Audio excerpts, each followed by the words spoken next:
दीजिए इसको ma'am. Okay, और नीचे क्या बताया वो भी बताओ एक बार। और नीचे उसका लाइन नंबर 5 में है कि राउटर डॉट गेट, ये गेट एपीआई है।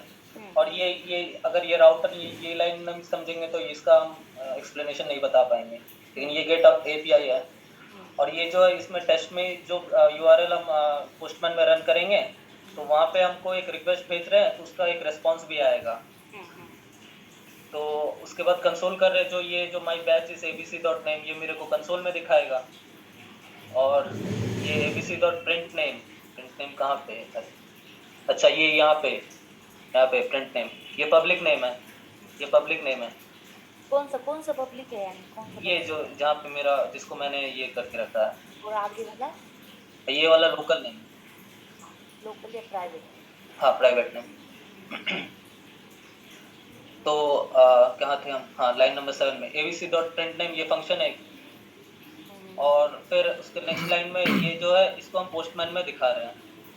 इसको ब्राउजर में भी दिखाते थे, अभी हम लोग पोस्टमैन में दिखा रहे हैं।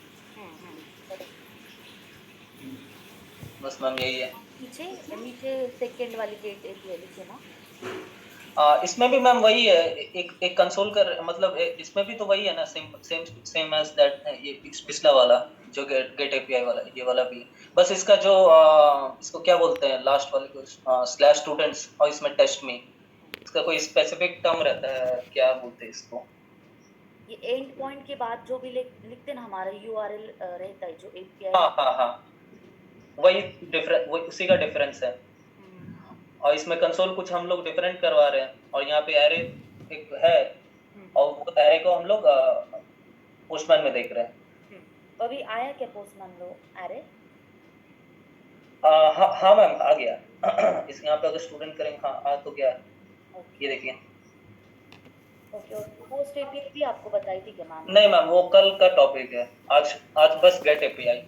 ओके, जो वहाँ पर पोस्टमैन में आपको जो ऑप्शन दिख रहे हैं ना, गेट, जहाँ पर गेट लिखा है, वो आप पोस्ट पुट डिलीट वाले ऑप्शन सिलेक्ट कर सकते हैं, ये बता। हाँ यहाँ से ना, हाँ। ये थोड़ा मेरा लैपटॉप स्लो है इसीलिए मतलब चल नहीं रहा है, लेकिन यहीं से आता है। हाँ ओके। हाँ मैम, हम जो बोल रहे थे कि ये जो कॉन्स्ट राउटर के अंदर जो एक एक्सप्रेस डॉट राउटर यहाँ पे स्टोर कर रहे हैं, ये मतलब इसको क्या एक्सप्लेन करेंगे, इसको कोई पूछ लिया तो फर्स्ट ना, जो हम आपने जो बोला कि हमने एक्सप्रेस पैकेज इंस्टॉल किया है, तो फर्स्ट ऑफ ऑल ये मत बोलना कि एक्सप्रेस एक पैकेज कभी नहीं होता। एक्सप्रेस एक फ्रेमवर्क होता है। हाँ और फ्रेमवर्क होता है, सॉरी मैम। इसमें इनबिल्ट कुछ फंक्शंस होते हैं, उसका यूज करके हम पूरा कोड लिख सकते हैं या पूरा प्रोजेक्ट कर सकते हैं बाय यूजिंग एक्सप्रेस फ्रेमवर्क। तो अगर ये हमारे पास नहीं होगा तो हम अपना प्रोजेक्ट नहीं कर सकते। अब जो आपने वो फ्रेमवर्क इंस्टॉल किया था, वो पैकेज डॉट जेसन में मतलब इंस्टॉल होने के बाद वहाँ पर शो होगा उसका वर्जन वगैरह। ओके, ये एक्सप्रेस, ये डिपेंडेंसी इसका नाम एंड उसका वर्जन। अब जो आपने पूछा कि वो ले जाओ वहाँ पर राउट डॉट जेएस में। तो मैंने जैसे कि बोला कि एक्सप्रेस एक फ्रेमवर्क है, उसमें डिफरेंट डिफरेंट फंक्शंस आते हैं, उसका यूज करके हम अपना पूरा प्रोजेक्ट करते हैं। उसी का एक फंक्शन है एक्सप्रेस का राउटर। जो भी फंक्शन हम लिखते हैं उसके नाम के बाद हमको ये पैरेंथेसिस लगाना होता है, ये जो राउंड ब्रैकेट है ना, हाँ हाँ राउटर और उसके बाद राउंड ब्रैकेट। ये ऐसे कभी भी दिखेगा ना तो वो होता है फंक्शन। तो एक्सप्रेस का राउटर एक फंक्शन है, इसका यूज करके हम एपीआईज लिख सकते हैं। APIs in the sense post API, get API, put API, delete API. जो भी हम एपीआईज लिखेंगे और पोस्टमैन में वो वहां पर रन करेंगे, ये सारा काम हम राउटर की हेल्प से कर रहे हैं। मतलब राउटर एक फंक्शन है एक्सप्रेस फ्रेमवर्क का। तो हमको वो चाहिए था, तो हमने उसको एक वेरिएबल में सेव कर लिया। जो कॉन्स्ट राउटर है, राउटर एक वेरिएबल है, उसमें हमने एक्सप्रेस का राउटर जो फंक्शन है उसको सेव कर लिया। और बाद में हमको बार बार एक्सप्रेस डॉट राउटर लिखने की जरूरत नहीं होगी। ओनली राउटर का यूज करके हम एपीआई लिख सकते हैं, जैसे कि आपने लाइन नंबर 5, 11 एंड 19 में किया है। Router dot gate, router dot gate. अब अगर यहाँ पर पोस्ट होता तो राउटर डॉट पोस्ट होता, राउटर डॉट पुट होता, डिलीट होता। तो ये हमने राउटर एक वेरिएबल में सेव कर लिया, राउटर एक्सप्रेस का एक फंक्शन। और उसका यूज करके हम एपीआई लिखेंगे। अगर इसका यूज ना करें तो हमारी एपीआई चलेगी ही नहीं। तो ये फर्स्ट है। और जो आपने सेकेंड लाइन पे लिखा है वही सेम है कि आपने एक एबीसी वेरिएबल लिया और उसमें आपने रिक्वायर किया क्या इंट्रोडक्शन फोल्डर, उसमें एक फाइल है इंट्रो डॉट जेएस, तो डॉट जेएस लिखने की जरूरत नहीं होती। तो वो जो फाइल आप यहाँ पर यूज करने वाले हो, तो वहां पर हमने ये रिक्वायर कर ली। जो भी फाइल जहां पर भी हम यूज करने वाले हैं वो फाइल्स हम रिक्वायर कर लेते हैं, और जो भी फाइल हम आगे चल के यूज करने वाले हैं वो पहले हम एक्सपोर्ट करते हैं। मॉड्यूल डॉट एक्सपोर्ट का यूज करके हम पूरा एक कोड एक मॉड्यूल या एक फाइल में इनकैप्सुलेट कर लेते हैं, जबकि मतलब जिसका यूज करके हम आगे चल के नेक्स्ट फाइल्स में उसका यूज कर सकते हैं, लाइक यूजिंग रिक्वायर वर्ड। तो यहाँ पर रिक्वायर्ड वर्ड लिखा और हमने इंट्रोडक्शन में इंट्रो डॉट जेएस फाइल है उसको यहाँ पर रिक्वायर कर लिया, so that we can use it in route dot JS. ये तीनों लाइन समझ आई आपको? हाँ मैम। हाँ, तो ये जो राउटर डॉट गेट एपीआई है, तो गेट एपीआई बेसिकली इसका यूज क्या होता है? गेट करना मतलब किसी भी हमको कोई भी चीज चाहिए होगी, किसी भी डेटा को फेच करना होगा डेटाबेस में, कोई डॉक्यूमेंट हमने सेव किया है बाय यूजिंग पोस्ट एपीआई, अगर हमको वो चाहिए, हमको शो करवाना है पोस्टमैन में, या हमको उसकी डिटेल्स फेच करवानी है, तो हम वहां पर गेट एपीआई का यूज करते हैं। अगर हमको कोई डेटाबेस में डॉक्यूमेंट ऑलरेडी सेव है, वो हमको फेच करवाना है या दिखाना है, या हमको खुद को पढ़ना है उसको, तो हम तब गेट एपीआई का यूज करते हैं। और ये जो स्लैश होता है, ये होता है एंड पॉइंट किसी भी एपीआई का।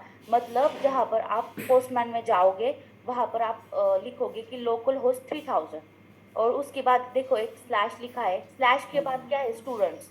ये हमारा यूआरएल होता है या एपीआई का, मतलब जो भी हमने मतलब हमारे प्रोजेक्ट्स में ये आपको दिया जाएगा, लाइक स्टूडेंट्स वगैरह, कोई भी कोड या आईडी, वो स्लैश पॉइंट के बाद वो दे देंगे आपको, और उसका हाँ हम मैम। करना है पोस्टमैन में। लाइक हमने यहाँ पर टेस्ट मी का यूज किया है, तो हम पोस्टमैन में स्लैश के बाद टेस्ट में लिखेंगे फिर। ठीक है ना? तो ये एंड पॉइंट होता है। उसके बाद हमने फंक्शन लिखा है, फंक्शन में होता है रिक्वेस्ट एंड रिस्पॉन्स। रिक्वेस्ट जो भी हम पोस्टमैन से रिक्वेस्ट करेंगे, एंड रिस्पॉन्स में जो भी हमको चाहिए वहां पर दिखाना है पोस्टमैन के वो जो टर्मिनल है, जैसे कि यहाँ पर एक टर्मिनल है, वैसे पोस्टमैन पे भी है। हाँ, ये आप वाला जाओ। यहाँ बॉडी। हाँ, जो बॉडी में हमको दिखाना है ये होता है रिस्पॉन्स, और जो ऊपर लिखा है वो होती है रिक्वेस्ट। ठीक है ना? ओके। रिक्वेस्ट क्या करते हैं, हम हमको जो भी चाहिए चीजें पोस्ट करवाना हो, गेट करवाना हो, वो हम रिक्वेस्ट में डाल दें, और रिस्पॉन्स में जो भी हमको यहाँ पर शो करवाना है बॉडी ऑफ द पोस्टमैन, वो आता है रिस्पॉन्स में।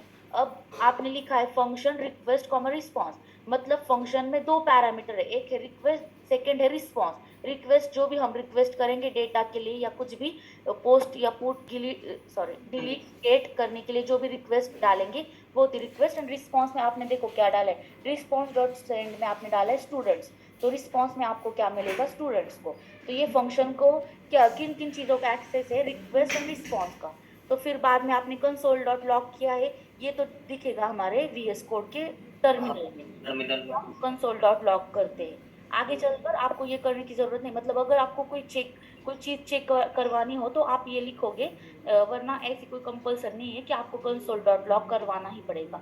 ओनली अच्छा। आपको रिक्वेस्ट एंड रिस्पॉन्स, मतलब आपने जो रिक्वेस्ट डाली पोस्टमैन से, और रिस्पॉन्स में आपको जो भी चीजें सेंड करनी है। अभी आपको सेंड करना था स्टूडेंट्स, तो आपने डाले यहाँ पर response dot students, response dot send in bracket students.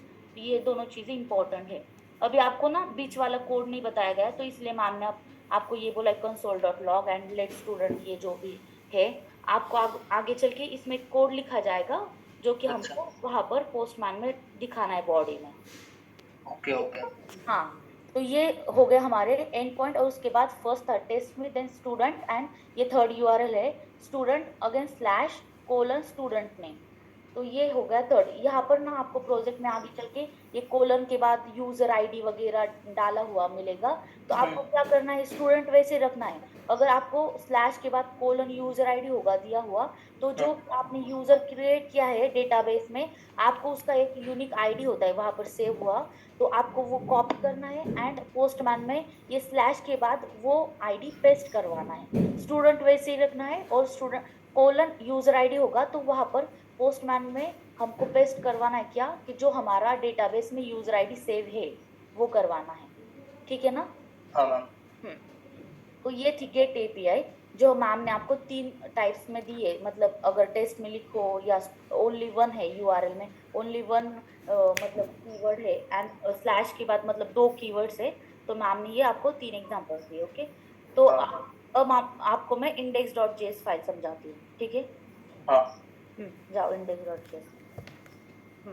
तो फर्स्ट हमारा है एक्सप्रेस, जो हमारा फ्रेमवर्क है जिसका यूज करके हम पूरा प्रोजेक्ट कर रहे हैं। तो वो एक्सप्रेस फ्रेमवर्क को हमने एक वेरिएबल एक्सप्रेस में सेव करवा लिया। अब मैम ने दिया आपको बॉडी पार्सर। तो बॉडी पार्सर भी एक पैकेज है, इसको थर्ड पार्टी ग्लोबल मिडलवेयर भी बोलते हैं। अच्छा मैम एक एक सवाल हम पूछ रहे हैं। एक तो हम लोग तो ये जो राउट डॉट जेएस में ये तो फ्रेमवर्क हम लोग ने फैच कर लिया, तो फिर हाँ, मेन में क्यों कर रहे हैं? क्योंकि मेन में हम इसलिए करते हैं क्योंकि हमारी प्रोजेक्ट की जो भी एंट्री फाइल होती है वो होती है हाँ index.js। आपने अभी देखो नीचे क्या लिखा है, नोड src/index.js। तो आपने यहाँ पर ऐसे क्यों नहीं लिखा कि route.js या कुछ भी, आप आगे चल के इंट्रोडक्शन या ऐसे फोल्डर्स बनाओगे intro.js, ये नहीं लिखा आपने। तो आप जो भी प्रोजेक्ट की आपको पूछा अगर किसी ने कि आपकी प्रोजेक्ट की एंट्री फाइल कौन सी होती है, तो एंट्री फाइल होती है index.js फाइल। क्योंकि नोड के बाद हमने लिखा है src/index.js, मतलब src में जाओ और index.js से स्टार्ट करो रन करवाना। तो फर्स्ट होती है index.js। तो हमको ये एक्सप्रेस जो फ्रेमवर्क है स्टार्टिंग में यहाँ पर लिखना होता है कि हमने यहाँ पर रिक्वायर किया है। और राउट में हम इसलिए लिखते हैं क्योंकि राउट में उसका राउटर फंक्शन हम यूज कर रहे हैं। वो क्यों यूज कर रहे हैं कि हमको, हाँ, वहाँ का तो समझ आ गया कि वहाँ पे हम लोग इस फ्रेमवर्क का इस्तेमाल कर रहे हैं, इसीलिए वहाँ पे हम लोग फैच किए हैं। हाँ अब लेकिन आपको, हाँ हाँ, तो ये जो index.js एंट्री फाइल होती है यहाँ पर हमने रिक्वायर किया, और रिक्वायर करके हम उसको यहाँ पर भी यूज करने वाले हैं। तो मतलब जहाँ जहाँ भी यूज करने वाले हैं वहां पर हम रिक्वायर कर लेते हैं ये चीजें। और फर्स्ट है अच्छा, इंडेक्स। हाँ, ये इस्तेमाल किए हैं यहाँ पे ऐप डॉट यस, यूएस ये यस, हाँ, ठीक है। मतलब जहाँ पर हमें यूज करना है हम वहां पर रिक्वायर कर लेंगे। यहाँ पर हमने किसी और चीज के लिए रिक्वायर की है, वहां पर हमने उसका डॉट राउटर फंक्शन यूज किया है एपीआई लिखने के लिए। अब यहाँ पर क्यों यूज की वो बताती हूँ। अब हमारी फर्स्ट लाइन कंप्लीट हो गई। सेकेंड लाइन है बॉडी पार्सर। ये एक पैकेज भी है और इसको हम थर्ड पार्टी ग्लोबल मिडलवेयर भी बोल सकते हैं।